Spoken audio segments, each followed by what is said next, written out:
Ayos! Kita na ang findings. Ito ang sira. Ayun, sira. Ito ang sira. Ito, buo yan. Thermostat. Saka yung fuse, buo.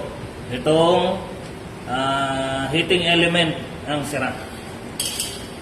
Puro heating element ang sira niya. Kung bibili ka ng heating element, wag na. Bili ka na lang ng bago nito. Kasi, bakit? Meron mong murahin ito, hindi mo alam kung Hindi ba yun, hindi. kalapat. Eh, palamig lang ang softings ko, sir, para... Okay po. Ayun, sir, ang softings ko. Sige po. Wow!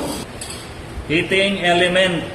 Yung thermostat at saka yung resistor niya, buo. Ito buo ito, yung thermostat niya. Itong heating element, yan ang mga sira. Ito, heating element din. Ito, heating element. Ito, heating element din ang sira. Oh.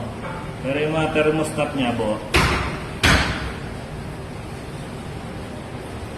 Huwag ka nang bibili ng ganito.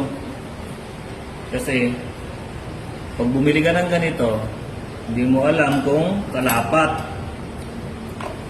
At saka pag bumili ka ng ganito, konting diferensya lang. Kasi nasa 1.5 lang yata yung isang bago nito. O nasa 1.5 o 1.8, ganun.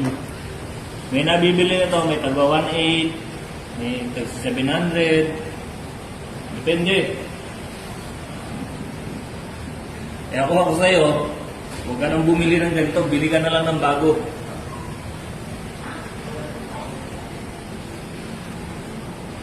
Okay na.